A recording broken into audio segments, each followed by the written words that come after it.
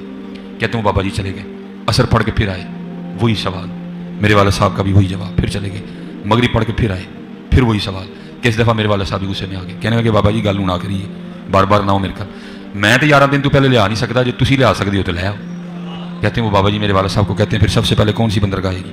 کہتے ہیں میرے والد صاحب نے کہا مخا. پھر کون سی آئے گی؟ حدیدہ. پھر کون سی آئے گی؟ عدن. پھر کون سی آئے گی؟ میرے والد صاحب نے کہا جدہ. تو بابا جی کہتے ہیں پھر ویکھو جدہ آ گیا جی. تذکرہ غوثیہ. ہمارے بزرگوں نے کوئی لطیفے نہیں لکھے جی. انہوں نے پتا سی کہ جدے تو بعد انجینئر صاحب نے بھی آنا ہے. اتنا بڑا بلنڈر بابے سے ہو گیا. یہی میں کہتا ہوں ان بابوں کو نہ قرآن کا پتہ, نہ سنت کا پتہ, نہ ان کو نماز ٹھیک آتی ہے, نہ انہیں زکوٰۃ کے مسائل پتہ ہے, نہ انہیں حج کے مسائل پتہ ہے. اتنی بڑی خرابی ہو گئی کہ جو احرام باندھنے کی جگہ تھی میقات, وہ یہ سب کانٹیننٹ سے وہ جا رہے تھے, وہ کہہ رہے تھے کہ یہ اس طرف سے جا رہے تھے. یلملم ایک جگہ آتی ہے جو جدے سے بہت پہلے آتی ہے. ایون جہاز کے پائلٹ کو بھی پتا ہے, آپ عمرے کے لیے جائیں وہ اناؤنسمنٹ کرتے ہیں کہ یلملم آنے والا ہے, اگر کسی نے احرام نہیں باندھا ہوا یا احرام باندھا ابھی تک نیت نہیں کی تو نیت کر لے, کیونکہ اس کے بعد تو دم واجب ہو جائے گا. ان کے بابے نے ڈائریکٹ جدے پہنچا دیا جہاز, وہ کوئی نہیں پہنچا, کہانی پہ کراندہ جائے. لیکن چلو یہ تو کہتے ہیں نا پہنچا. ہم کہتے ہیں جس بابے کو مسائل نہیں پتا, پکڑ کے مفت میں پورے کے پورے بحری جہاز کے اوپر جو ہے نا وہ دم واجب کروا دیا. سینکڑوں لوگ سوار ہیں, سینکڑوں بیڑے آپ جا کے ڈھونڈے, یعنی نیکی کی تھی کہ الٹا مصیبت ہی پا چھڑا. اور یہ شوق سے بیان کرتے ہیں, یعنی پورے جہاز کو اڑا کے وہاں پہ پہنچا دیا. یہ نا جہاز تو اٹکل بنیا تھے کوئی نہیں, ہاں نہ تم سے سٹیم انجن بنا, نہ تم سے ہوائی جہاز بنا. پوری زندگی تمہارے بزرگ مکے مدینے جاتے رہے, ٹھیک ہے, کسی کو تیل نظر نہیں آیا. تیل جا کے 1960 میں جا کے جو ہے وہ ارامکو کمپنی جو امریکہ کی, انہوں نے جا کے وہاں پہ نکالا تیل. تو بزرگ کدھر رہے؟ سب کہانیاں کراتے رہے.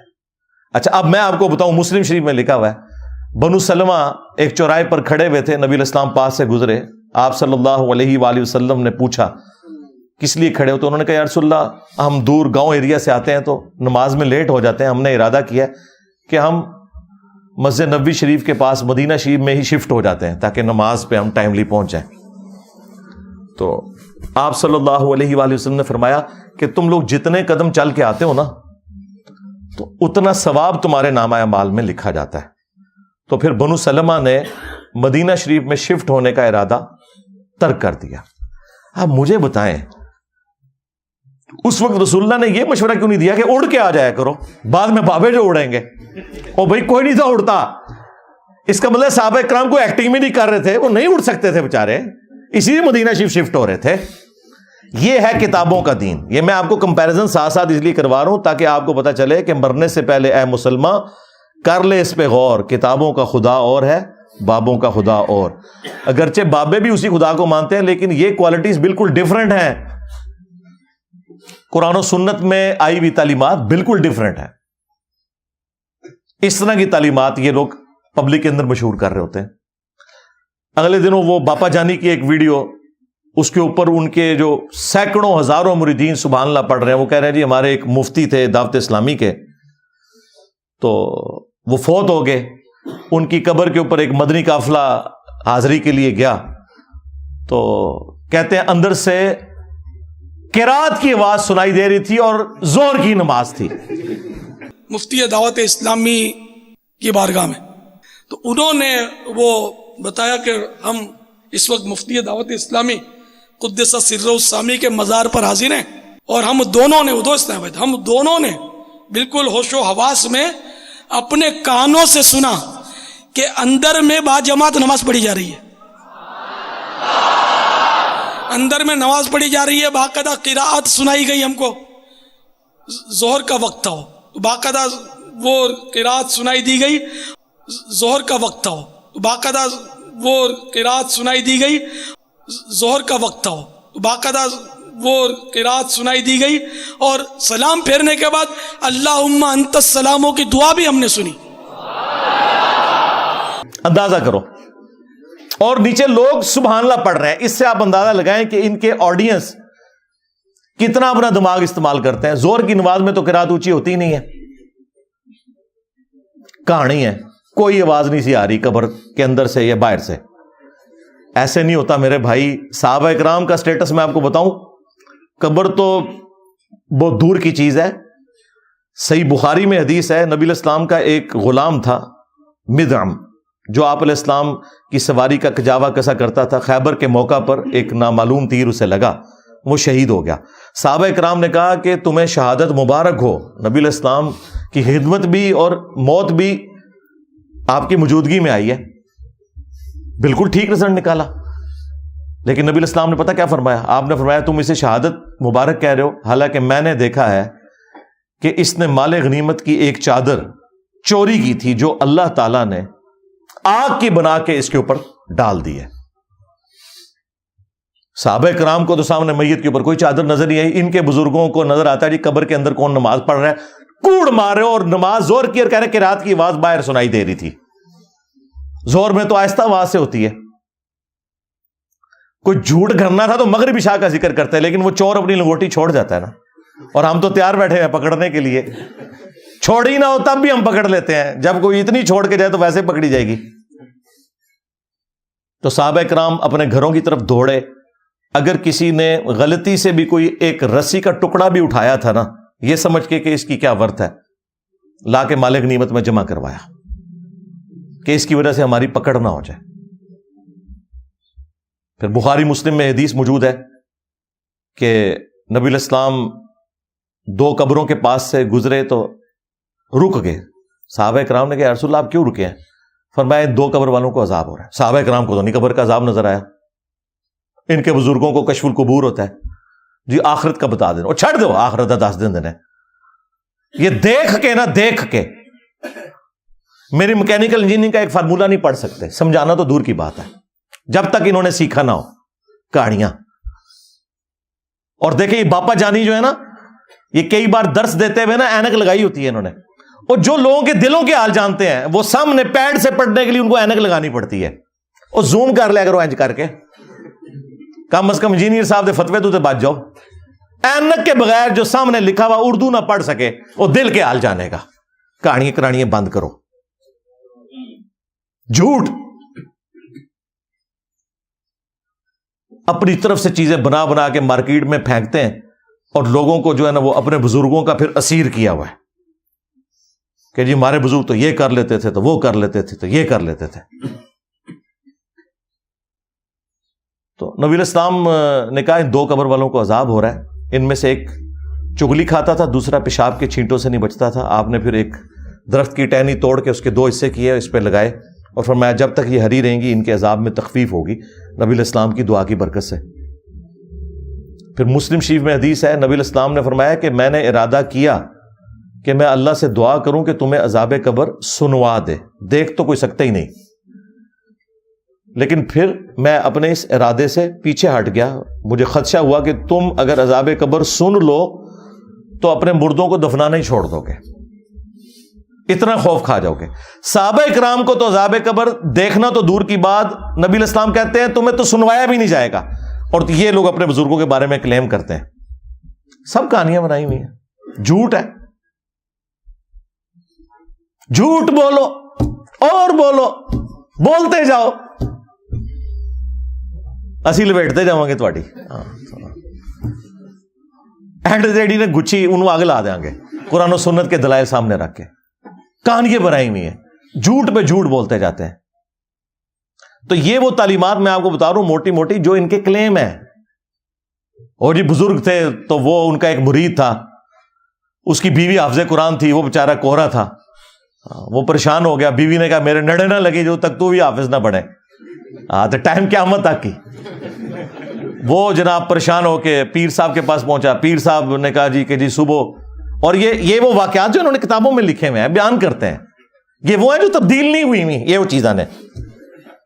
کہتے ہیں جی وہ پیر صاحب نے صبح کے وقت جب سلام پھیرا فجر کی نماز میں, دائیں طرف جتنے تھے حافظ قرآن بن گئے, بائیں طرف جتنے تھے ناظرہ بن گئے. اور لوگ کہتے ہیں سبحان اللہ.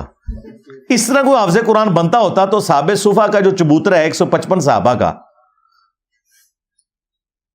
ان میں سے جو احادیث روایت کرنے والے صاحب ہیں وہ تو چند ایک ہیں. حضرت ابو ہریرہ رضی اللہ تعالیٰ عنہ، اور ان کے لیے بھی خاص دعا تھی، بخاری مسلم میں آئی.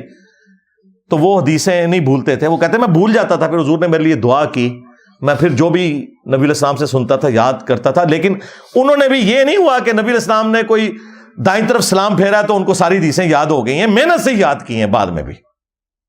یہ میں آپ کو فرق بتا رہا ہوں. ورنہ یہ اتنے لوگوں کی نبی علیہ السلام تعلیم کا اہتمام کیوں کرتے تھے؟ حتیٰ کہ مسند احمد میں آیا کہ غزوہ بدر کے جو قیدی تھے کافر، وہ چھوڑنے کے لیے یہ ان کے لیے فدیہ مقرر کیا گیا جن کے پاس پیسے نہیں تھے کہ تم لوگ مسلمانوں کو لکھنا پڑھنا سکھا دو. نبی علیہ السلام نے تو نہیں کہا کہ بھی جس نے لکھنا پڑھنا سیکھنا ہے میرے پیچھے نماز نیت کرے، دائیں طرف سلام پھیروں گا سارے حافظ ہو جائیں گے، بائیں طرف سارے ناظرہ ہو جائیں گے. اس کا مطلب ہے کہ جو کچھ تم اپنے بزرگوں کے بارے میں کلیم کر رہے ہو نا، واقعات، وہ سب کے سب خود فراڈ کے اوپر مبنی ہے. ہم جو تم لوگ صحیح بیان کرتے ہو نا وہ بھی صحیح ماننے کے لیے تیار نہیں. جی شیخ عبد القادر جیلانی نے فرمایا کہ میرے سلسلے میں جو بھی داخل ہو گیا تو اللہ تعالیٰ نے مجھ سے گارنٹی مجھے دی ہے.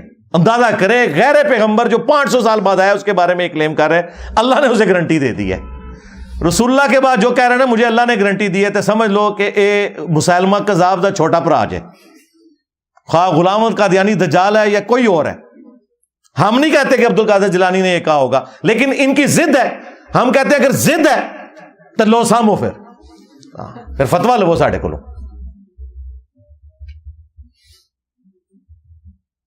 تمام اولیاء کی گردن پہ میرا پاؤں. توبہ توبہ، کیا کبھی ابو بکر، عمر، عثمان و علی نے یہ دعویٰ کیا کہ تمام صحابہ کی گردن پہ ہمارا پاؤں ہے؟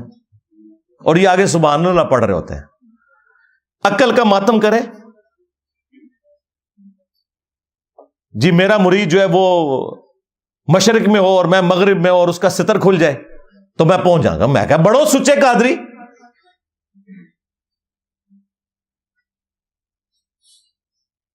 نیچے پجامہ یا کوئی انڈر ویئر پہن کے تو پبلکلی آپ لوگ اپنی تہمت کھول کے بتائیں اور شیخ عبد القادر جیلانی آ کے آپ کی تہمت باندھ دیں.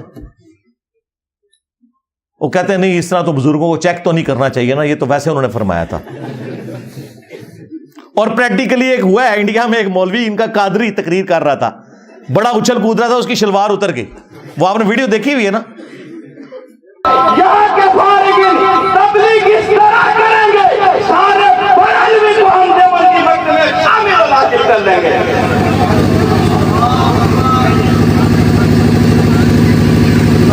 نعرہ تکبیر، نعرہ رسالت، علماء اہل سنت. اور کوئی نہیں شیخ عبد القادر جیلانی اس کی شلوار اوپر کرنے کے لیے آئے. سارے مریدوں کو جنت میں ساتھ لے جاؤں گا. اللہ کے بندو تم نے قرآن و حدیث پڑھا ہی نہیں ہوا. سورہ الشعراء میں جب وہ آیت نازل ہوئی کہ اپنے قریبی رشتہ داروں کو ڈر سنائیے، تو بخاری اور مسلم دونوں میں یہ حدیث موجود ہے.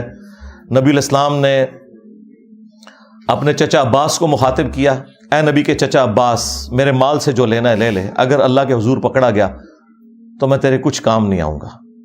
اے نبی کی پھوپھی صفیہ، میرے مال سے جو کچھ لینا ہے لے لے، اگر اللہ کے حضور تو پکڑی گئی تو میں تیرے کچھ کام نہیں آؤں گا.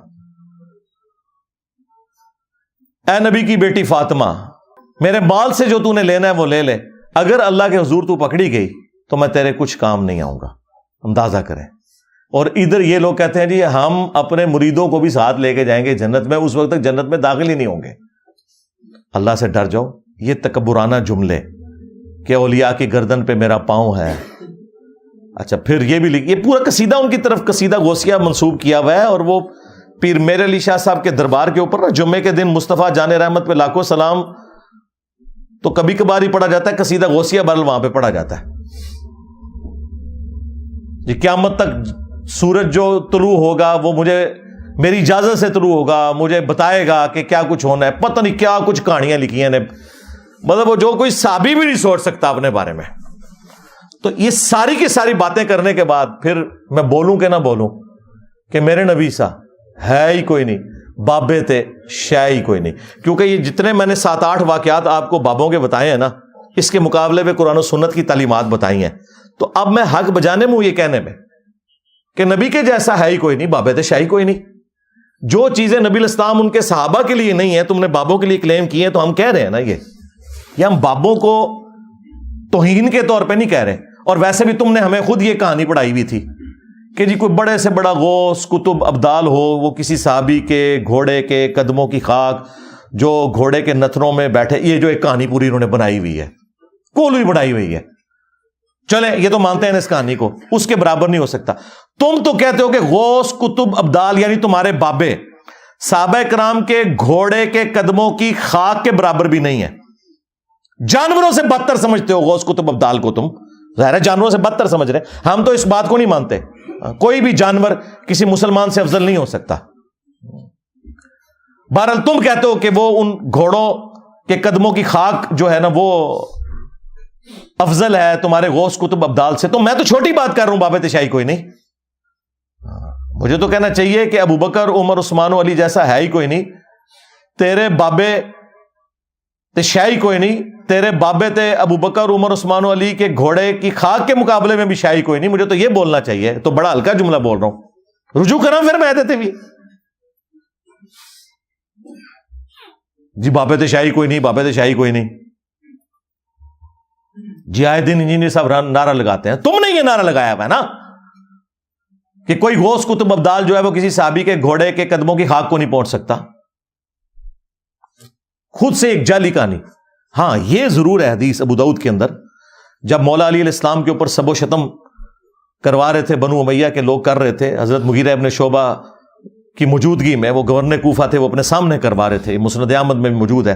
جدھر پھر ان کو بڑا غصہ آیا حضرت سعید ابن زید کو, جو عشرہ مبشرہ میں سے تھے اور حضرت عمر کے وہ بہنوئی تھے.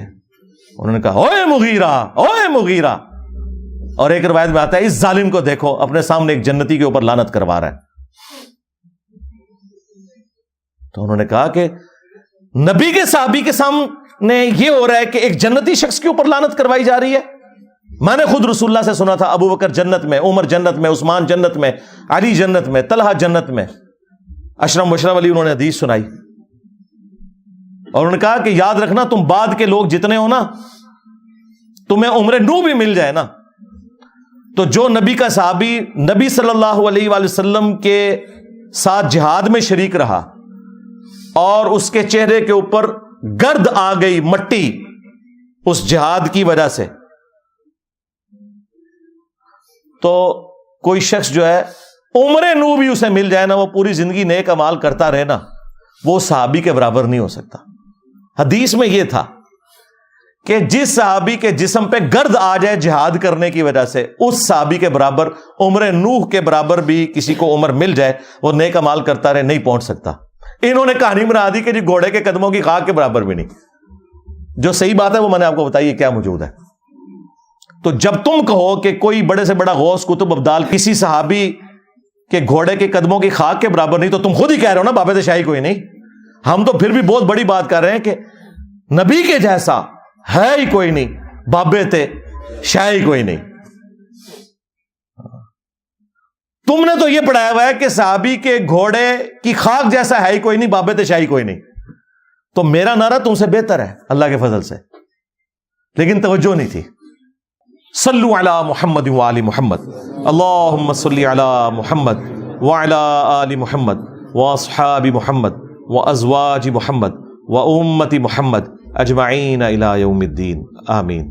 اللہم انی اسألک بانک انت اللہ لا الہ الا انت الاحد الصمد الذی لم یلد ولم یولد ولم یکن له کفوا احد. اللہم صلی علی محمد وعلی آل محمد. ربنا آتنا فی الدنیا حسنہ وفی الآخرة حسنة وقنا عذاب النار. ربنا آتنا من لدنک رحمہ وہیئ لنا من امرنا رشدا. لا الہ الا انت سبحانک انی کنت من الظالمین. اللہم اغفر لحینا ومیتنا وشاہدنا وغائبنا وصغیرنا وکبیرنا وذکرنا وانثانا. اللہم من احییتہ منا فاحیہ علی الاسلام ومن توفیتہ منا فتوفہ علی الایمان. اے اللہ جن جن بھلائیوں کا سوال تیرے محبوب صلی اللہ علیہ وآلہ وسلم نے تجھ سے کیا، ہمارے حق میں، ہمارے ماں باپ کے حق میں، ہمارے بیوی بچوں کے حق میں، پوری امت کے حق میں قبول و منظور فرما۔ جن جن چیزوں کے شر سے تیرے محبوب علیہ السلام نے تیری پناہ طلب کی، تمام مسلمانوں کو ان چیزوں کے شر سے اپنی پناہ عطا فرما۔ بالخصوص فلسطین کے مسلمان، کشمیر کے، چائنا کے، انڈیا کے، افغانستان کے، یمن، عراق، شام، پاکستان، جہاں کئی مسلمان کسب پرسی کی زندگی گزار رہے ہیں، غیب سے ان کی عزت، آبرو، جان و مال کی حفاظت فرما۔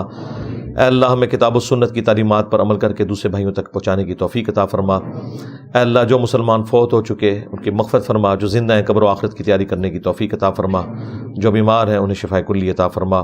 حاضرین کے دلوں میں جو جو نیک اور جائز دعائیں ہیں قبول فرما۔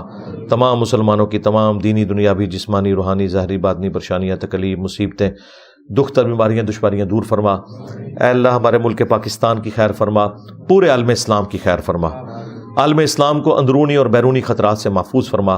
سبحان ربک رب العزت عما یصفون وسلام علی المرسلین والحمد للہ رب العالمین وصلی اللہ علی النبی الکریم وعلی آلہ واصحابہ اجمعین الی یوم الدین، آمین۔